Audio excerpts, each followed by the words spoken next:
एक और तो भगवान को सब समदर्शी कहते हैं, और जब भगवान की लीलाएं हम सुनते हैं तो सरासर भगवान पक्षपात करते दिखते हैं। हमेशा दैत्यों को ही मारते रहते हैं प्रभु, और देवताओं का सरेआम खुल करके पक्ष लेते हैं। तो जब भगवान जब सरासर पक्षपाती है तो समदर्शी क्यों कहे जाते हैं?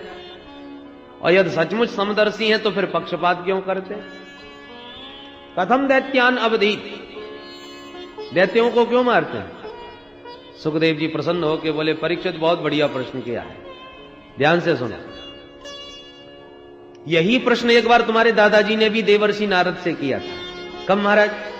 बोले जिस समय राजस्व यज्ञ कर रहे थे तुम्हारे दादा धर्मराज युधिष्ठिर, तो प्रथम पूजन के अवसर पर भगवान श्री द्वारकाधीश का नाम सामने आया, और जब पूजन प्रारंभ होने लगा तो शिशुपाल ने गालियों की बौछार प्रारंभ कर दी, और 101 गाली होते ही भगवान ने अपने दिव्य सुदर्शन से उसका सिर काट दिया। उसके शरीर का तेज भगवान में विलीन हुआ सबकी आंखों के सामने। युधिष्ठिर जी महाराज ने तुरंत नारद जी को पूछ दिया, महाराज मरने के बाद जिसका तेज नारायण में समा जाए वो तो एक महान कोटि का कोई सिद्ध महापुरुष होता है, फिर इस दुष्ट शिशुपाल का तेज भगवान में कैसे समा गया? ये तो सरेआम गालियां दे रहा था भगवान को, फिर इसकी इतनी ऊंची गति कैसे हो गई? तब नारद जी ने कहा, धर्मराज युधिष्ठिर ध्यान से सुनिए,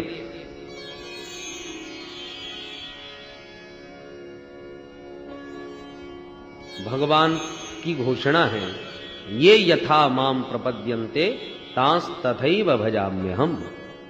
जो भगवान को जिस भावना से भजता है भगवान उसे उसी भाव से स्वीकार करते हैं। जो मित्र बनाते हैं भगवान उनके मित्र बन जाते हैं, जो शत्रु बनाते हैं उनके लिए भगवान शत्रु बन जाते हैं। अब ये तो उपासनाओं का भेद है, भगवान में भेद थोड़ी है। भगवान ने तो छूट दे रखी है, जो चाहो सो बना लो, शर्त एक है कि मेरा चिंतन करो। जो सतत मेरा चिंतन करेगा उसे प्राप्ति मेरी निश्चित होगी, चाहे वो बैर से करे चाहे प्रेम से करे। तस्मात् केनाप्युपायेन मनः कृष्णे निवेशे। और एक बात बताएं, मित्र से ज्यादा चिंतन शत्रु का होता है। मित्र को तो जब चर्चा करोगे तब याद आएगी मित्र की, और शत्रु को भुलाना भी चाहोगे तब भी बार बार याद आएगा। मैं भूल नहीं सकता, उसने मेरे साथ ऐसा किया, वो मेरे से ऐसा बोला। शत्रु पग पग पर याद आता है। इसलिए जहां भगवान के भक्त माला लेके भगवान को याद करते हैं, वहां दुष्ट भी भगवान को कम याद नहीं करते, वो भी दिन रात भगवान को याद करते हैं, भले ही बैर भावना से सही। एक बार दुष्टों ने भगवान से कहा, सरकार हम ना होते तो आज आप भी ना होते। भगवान बोले, क्या मतलब? दुष्टों ने कहा, महाराज जब हम बहुत ज्यादा दुष्टता करते हैं, चारों तरफ खूब आतंक फैलाते हैं, तभी तो आपका अवतार होता है। अरे रावण ने आतंक मचाया तो राम जी को आना पड़ा, कंस ने आतंक मचाया तो कृष्ण कन्हैया को आना पड़ा, तो आपको आना तो हमारी वजह से पड़ता है ना, तो आपके आने का फायदा भी हमको मिलना चाहिए। क्या फायदा चाहते हो? बोले महाराज हमारा भी उद्धार करो। भगवान बोले तुम हमारा भजन करो। दुष्टों ने कहा भजन ही करने लग गए तो दुष्ट ही किस मतलब के? ये भजन पूजन हमारे बस की बात नहीं है। होए भजन नहीं तामस देहा, हम तामसी लोगों से भजन नहीं होगा। तो क्या कर सकते हो? बोले महाराज आपको गालियां दे सकते हैं, आपसे झगड़ा कर सकते हैं, हम असुरों की प्रवृत्ति जैसी है तदनुसार आपसे संबंध जोड़ सकते हैं। आप चाहो कि माला लेके भजन करें, हमारे बस की बात नहीं। भगवान बोले चलो कोई बात नहीं, भजन नहीं कर सकते तो बैर करो, कुछ तो नाता जोड़ो हमसे। और भगवान ने बैर का संबंध स्वीकार करके असुरों को भी वही गति दी जो अपने प्यारे भक्तों को प्रदान करते हैं। भगवान का धाम कितनी साधना करके भक्तों को प्राप्त होता है, और जो राक्षस लड़ने आते हैं उन्हें भगवान एक बाण मार के अपने धाम में भेज देते हैं। एक ही बाण प्राण हर लीना, और दीन जानते हैं निज पद दीना। प्राण तो हर लिया पर बाद में भेजा कहां? बोले निज पद दीना, अपना परम पद प्रदान कर दिया। तो बताइए कितना सस्ता। जो दिन रात गाली दे रहे थे, भगवान को मारने खाने के लिए दौड़ रहे थे, और भगवान ने एक बाण मार के अपने घर भेज दिया। तो कल्याण तो उनका भी हुआ कि नहीं? इसलिए भगवान कहते हैं कि कैसे भी मुझ में मन लगाओ, प्रेम से या बैर से। भृंगी कीटन न्याय से बैरियों का भी उद्धार हो जाता है। एक भृंगी होता है जो किसी कीड़े को पकड़ के मिट्टी में कैद कर देता है और उस मिट्टी के ढेर के ऊपर गुनगुनाता रहता है। अब मिट्टी के भीतर कैद हुआ कीट निरंतर भयाक्रांत हुआ। उस भृंगी का चिंतन करते करते एक दिन स्वयं भृंगी बन के मिट्टी से बाहर निकल पड़ता है। तो था साधारण सा कीड़ा, परंतु भयाक्रांत होकर भृंगी का चिंतन करते स्वयं भृंगी बन गया। ऐसे ही भले ही कोई भय से भजन करे या बैर से भजन करे, उसे प्राप्ति परमात्मा की ही होगी।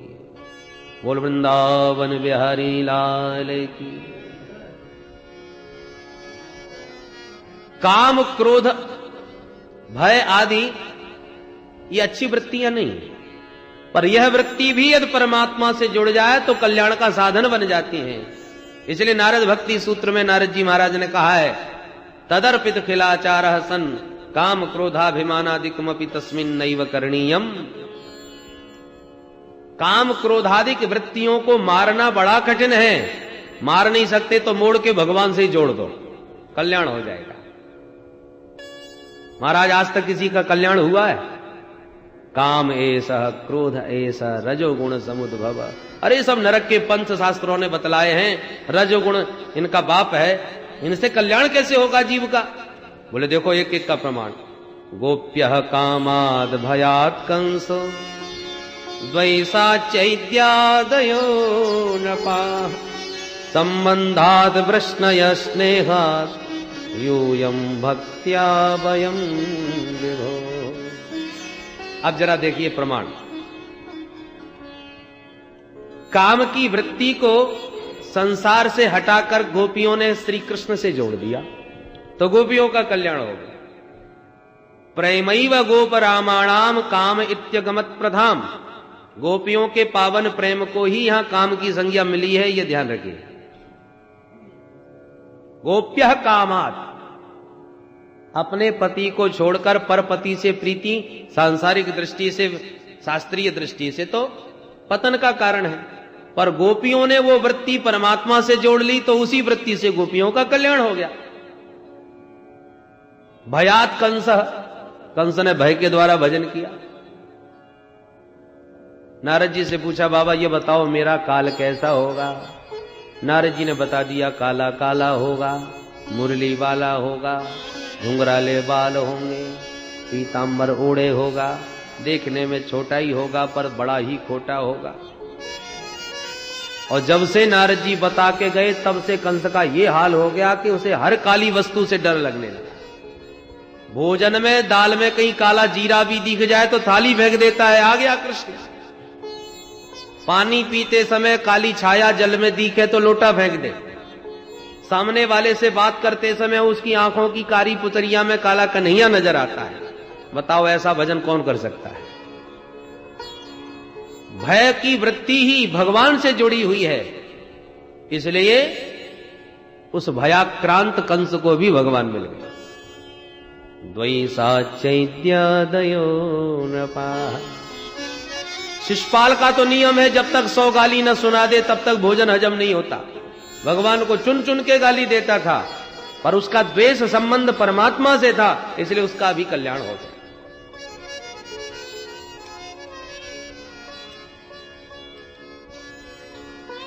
कुछ लोग जा रहे थे पैदल और जंगल की झाड़ी में कुछ प्रकाश दिखाई पड़ा। एक ने समझा कोई दीपक जल रहा है, एक ने समझा कि शायद आग लग रही है, एक ने समझा शायद कोई मणि है। ये इतना जगमगाता प्रकाश, ये तो किसी मणि का प्रकाश प्रतीत होता है। अब वस्तुतः थी वो मणि ही, पर यदि उस मणि के प्रकाश को कोई दीपक बुद्धिया चल पड़े, दीपक का प्रकाश समझ करके उधर बढ़े, तो क्या मणि की कीमत कम हो जाएगी? यदि उसकी 50 लाख की कीमत है तो जो दीपक समझ के उसके पास बढ़ा, उसके लिए क्या वो 10 लाख की हो जाएगी? अथवा जो वस्तुतः उस मणि के स्वरूप को समझकर ये कोई मणि चमक रही है, ऐसा तत्वतः उसके स्वरूप को जान करके जो बढ़ा, तो क्या उसके लिए मणि 1 करोड़ की हो जाएगी? अरे मणि की कीमत तो जितनी है, जैसी है वैसी ही रहेगी। चाहे कोई दीपक समझ के दौड़े, चाहे अंगारा समझ के दौड़े, चाहे मणि समझ के, जाने वाले को पाने वाले को तो उतने ही कीमत की मणि मिलेगी। उसी प्रकार भगवान तो भगवान ही हैं। चाहे भगवान को कोई शत्रु समझ के दौड़े, चाहे मित्र समझ के, चाहे पुत्र समझ के, जो भी समझना चाहे समझ ले, पर भगवान के निकट जो पहुंचेगा उसे प्राप्ति तो भगवान की ही होगी। भगवान की प्राप्ति में कहीं कोई कमी नहीं आएगी। इसलिए कैसे भी कोई दौड़े, कैसे अभी भगवान से संबंध जोड़े, पर भगवान से संबंध अवश्य होना चाहिए। बैन की तरह नास्तिक मत बनो। बोलो जय श्री कृष्ण।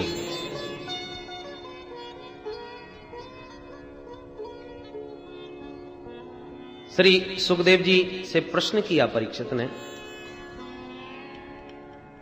भगवान आपने कहा कि भगवान समदर्शी हैं, सबको समान रूप से स्वीकार करते हैं,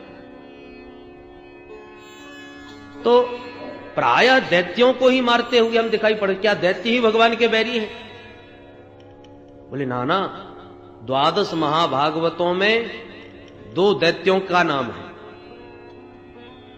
12 नाम सुने थे आप परम भागवतों के कल, उनमें 2 दैत्य हैं। कौन? प्रहलाद और महाराज बलि।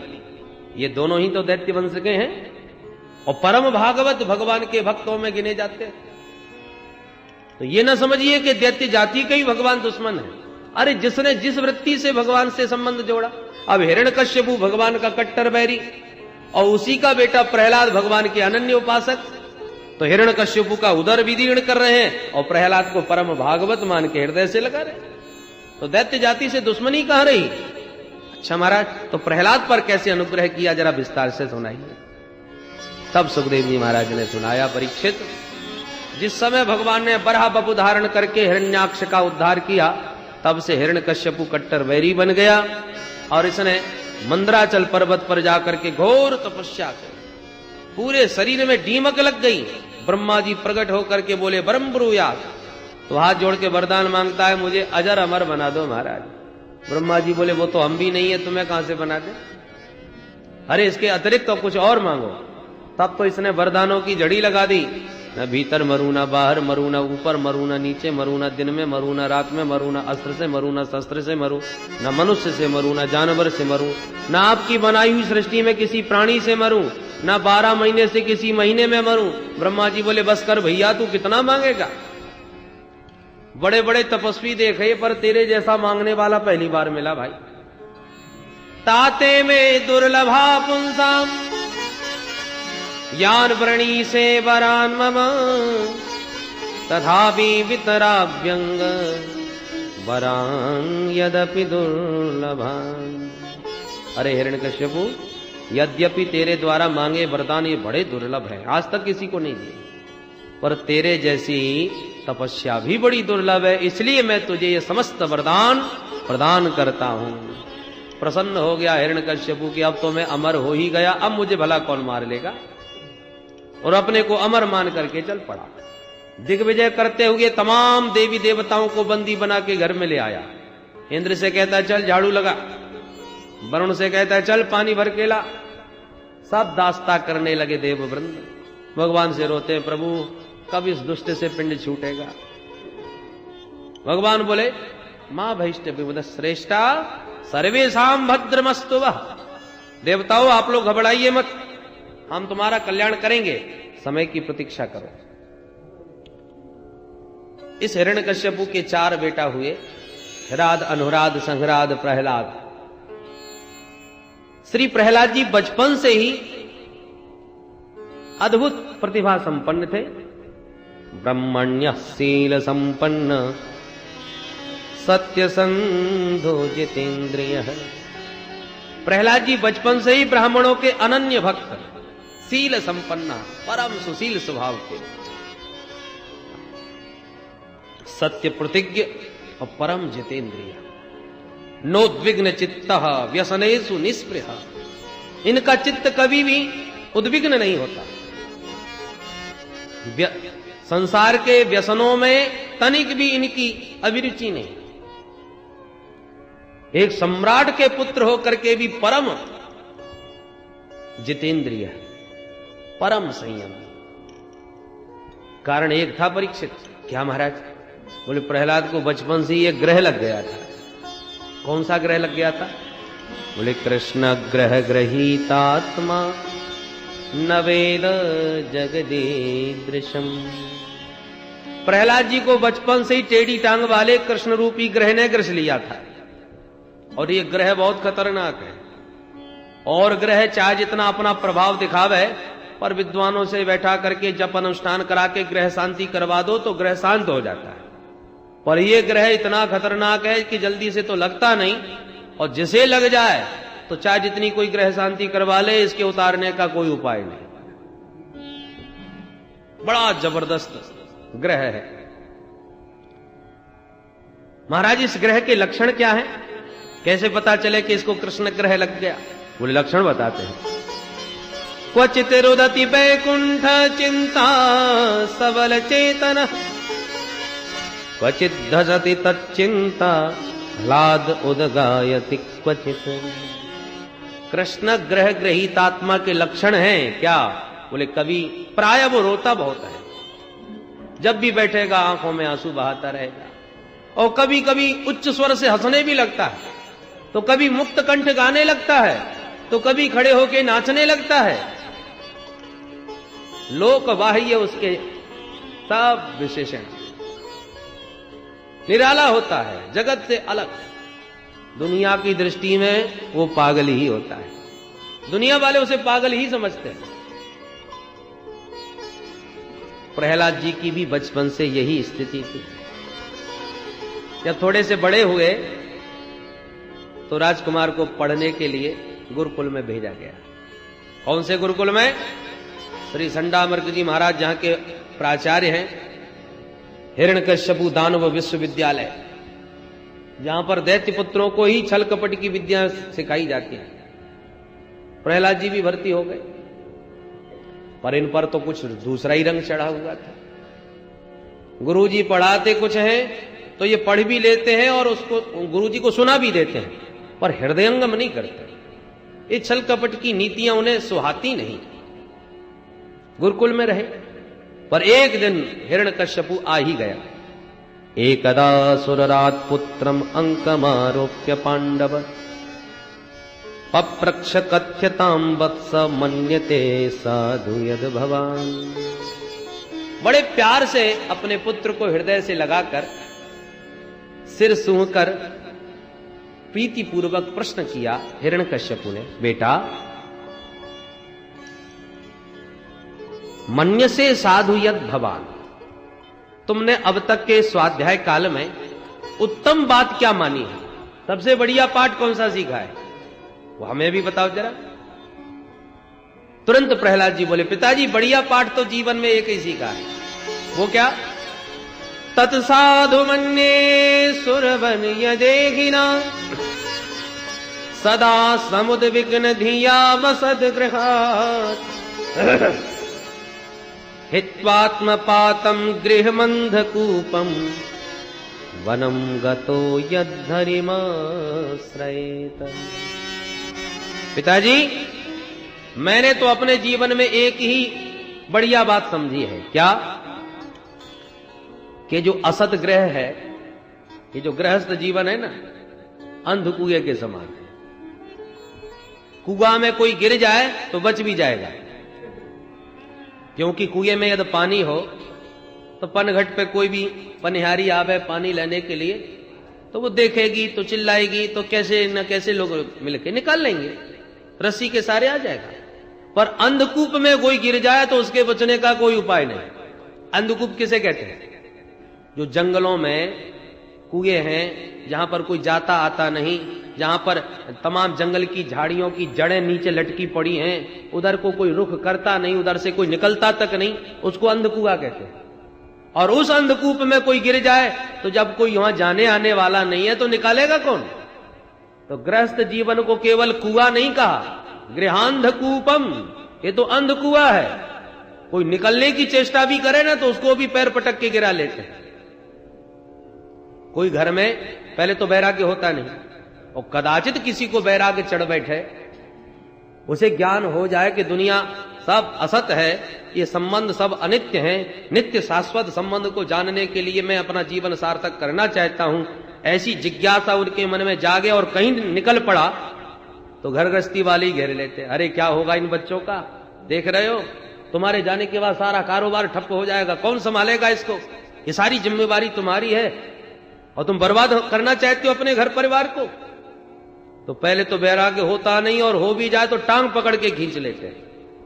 इसलिए गृहांधकूपम, इस अंधकुएं से जितना हो सके अपने को बचा ले, वही बुद्धिमान है।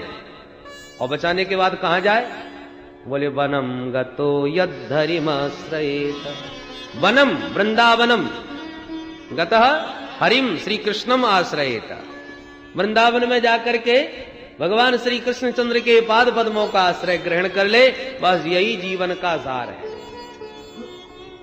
जो ये शब्द सुना सो आंखें लाल हो गई हिरण्यकश्यपु कि नन्ना सा ये मेरा ही बच्चा मुझे ही प्रवचन सुना रहा है। फिर मन में सोचा, बच्चों की तो भोली भाली बुद्धि होती है, उनको तो जो सिखा दो वो ही बोलने लगते, उन्हें कोई ज्ञान तो होता नहीं। तो मेरा बच्चा तो अभी नन्ना सा है, ये तो वही सिखा रहा होगा जो इसको बताया गया होगा। सो बच्चे को गोद से उतार के कहा, बेटा जाओ जरा अपने आचार्य जी को हमारे पास भेजो। तो प्रहलाद जी गए, गुरुजी आपको पिताजी याद कर रहे। संडामर्ग जी आए, कहो सरकार अचानक कैसे आना हुआ। बोले वो तो मैं बाद में बताऊंगा, पहले ये बताओ मेरे बेटे को आजकल तुम पढ़ाते क्या हो। बोले सरकार आपने जो शिक्षा नीति निर्धारित की है हमारे यहां वही सब पढ़ाया सिखाया जाता है। हिरण्यकश्यपु लाल पीला होके बोले, मूर्खो, मेरा बच्चा मेरी गोद में मुझे समझा रहा था कि वन में जाओ हरि का भजन करो, यही सब सिखाने के लिए तुम्हारे यहां भेजा है मैंने। संडामर्ग जी थर थर कांप के, महाराज आपकी सौगंध खाते, ऐसा हमारे विद्यालय में एक भी कोर्स नहीं है, कोई पुस्तक ऐसी नहीं पढ़ाई जाती। अब भगवान जाने आपका बेटा कहां से सुन लिया, किसने इसको सिखा दिया। हिरण्यकश्यपु ने कहा, यदि तुमने नहीं सिखाया तो इसका मतलब यह हुआ कि कोई विष्णु का गुप्तचर तुम्हारे यहां घुसा बैठा है, तुमको कुछ नहीं मालूम। अब वो उठपटांग मेरे बेटे को भड़का रहा है, उल्टी सीधी बातें सिखा रहा है, और मैं तुम्हारे भरोसे तो अपने बच्चे को तुम्हारे विद्यालय में छोड़े बैठा हूं। खबरदार आज के बाद दोबारा कोई उठपटांग बात करी तो दंड तुम्हें मिलेगा, इतना याद रखना। यूं डांट फटकार के हिरण्यकश्यपु तो चला गया। गुरुजी की धड़कन तेज हो गई। चलो पता लगाते, प्रहलाद से ही पूछते। सोचा कि बच्चों को एकदम डांट के पूछो तो बताते नहीं, प्यार से पूछने पर बता देते हैं। तो प्रहलाद को बुला के गोद में बैठा के बड़े प्यार से पूछा, वत्स प्रहलाद भद्रम ते सत्यम कथय मामृषा, बेटा तेरा खूब कल्याण हो गया, तू सच सच बता तेरी बुद्धि खराब किसने की है। ये उठपटांग बातें जो अपने पिताजी को तूने सुनाई, ये सब तेरे को किसने सिखाई। प्रहलाद जी हंस करके बोले, जय हो प्रभु, मैं उस परमात्मा की माया को प्रणाम करता हूं कि जो जीवों को कल्याण की बात कहे तो उस कल्याण की बात को कहने वाले को संसार के लोग उल्टी खोपड़ी वाला बताते हैं। धन्य है भगवान की माया का चमत्कार। जिसको सर्प काट लेना उसको कड़वा नीम भी मीठा लगने लगता है। भिन्न स्वाद, वस्तुतः वस्तु जिस स्वाद की है उससे भिन्न स्वाद आता है, इसका मतलब तुम्हारे अंदर बीमारी है। कड़वा नीम आपको मीठा लग रहा है और मीठी मिश्री कड़वी मालूम पड़ रही है, इसका मतलब तुम बीमार हो। संसार का विषय रूपी विषय में जो संलग्न है उनको भी सब जो रसमय परमात्मा है, रसो वही सह, वो कड़वे मालूम पड़ते हैं, फालतू के नजर आते हैं। और संसार के जो विस्तुल्य विषय हैं वो मीठे नजर आने लगते हैं, उनमें निरंतर भाग रहा है। ये भगवान की माया का ही तो रोग का लक्षण है। भगवान की माया रूपी रोग जैसे लगा है उसका यही हालत होता है। अब तो गुरु जी की आंखें और लाल हो गई। ए मूर्ख, तू हमसे पढ़ने आया है कि हमको पढ़ाने आया? लाओ तो मेरा डंडा, मैं इसकी अकल ठीक करूं। दैत्यों के चंदन जैसे वन में यह कांटे का पौधा कहां से पैदा हो गया? दैत्य चंदन बने जातो यम कंटक द्रुम, बहुत डांटा प्रहलाद जी को संडामर्ग जी ने। सुखदेव बाबा कहते हैं परीक्षित ये गुरु जी नहीं डांट रहे तो सदीनो राज सेवक, यहां संडामर्ग जी को गुरु जी नहीं कहा, राज सेवक कहा। मास्टर, मास्टर जी में और गुरु जी में बहुत अंतर होता है। गुरु जी वह है जो उचित हो, शास्त्र सम्मत हो, उसे निर्भीक हो करके शिष्य को समझावे और पढ़ावे। और मास्टर जी वह है कि भले ही वो गलत है, इतिहास गलत हो या साहित्य गलत हो, अनुचित हो या उचित, इससे हमें मतलब नहीं, पर सरकार ने जो शिक्षा निर्धारित किया वही हमें पढ़ाना है। या सरकार ने प्रतिबंध लगा दिया ये गा माने गणेश पढ़ाना बंद करो, सांप्रदायिकता फैल सकती है, तो क्या पढ़ाए? बोले गा माने गधा। अब गधा पर किसी को आपत्ति नहीं, गणेश जी से आपत्ति हो जाती है। तो सरकार का रुख देख करके उचित अनुचित कुछ भी जो सरकार कहे वही सिखाया जावे, वो मास्टर जी। तो ये लोग तो राज सेवक हैं, हिरण्यकश्यपु के कर्मचारी हैं, जो राजा का आदेश है वही पढ़ाना पड़ रहा है। समय बीता और एक बार संडामर्ग जी प्रहलाद जी को घर छोड़ने आए। प्रहलाद को देखकर माता कयाधु ने बड़ा सुंदर स्नान आदि से निवृत्त करा करके श्रृंगार किया प्रहलाद का, और मातृमृष्ट मलंकृतम, मां कयाधु के द्वारा समलंकृत होकर सुसज्जित होकर प्रहलाद जी पिताजी से मिलने गए। अपने बेटे को देखते ही हिरण्यकश्यपु ने तुरंत उठा के अंक में हृदय से लगा लिया। प्रहलाद जी चूंकि परम भागवत हैं, इसलिए उनके स्पर्श मात्र से हिरण्यकश्यपु रोमांचित हो जाता है। प्रहलाद को हृदय से लगा लिया और बड़े प्रेम से फिर वही प्रश्न कर दिया, बेटा जरा बताओ तो अब तक तुम्हारे गुरुजी ने सबसे बढ़िया पाठ कौन सा याद कराया? प्रहलाद जी गुरुजी की तरफ देखने लगे। सुन रहे हो गुरुजी, हमेशा बढ़िया बात पूछते हैं और हमेशा घटिया बात सुनना चाहते हैं। अब बढ़िया पूछ रहे हैं तो बढ़िया ही बोलूंगा। पिताजी अब तो मैंने बढ़िया बढ़िया 9 बातें सीख ली। अच्छा, लगता है 9 प्रकार की कोई नई नई नीतियां सीख के आया होगा, बताओ। और प्रहलाद जी सुना बैठे भगवान की नवदा भक्ति। श्रवणम कीर्तनम विष्णु स्मरणम पाद सेवनम अर्चनम वंदनम दास्यम सख्यमात्मनिवेदनम इति पुंसार्पिता विष्णु भक्तिश्चे नवलक्षणा क्रियते भगवत्यद्धा तन्मन्येदितमुत्तमम्। जो नवदा भक्ति का क्रमशः व्याख्यान किया, सुन करके आंखें लाल हो गई, तलवार निकाल ली और गुरुजी के गर्दन पर धर दी।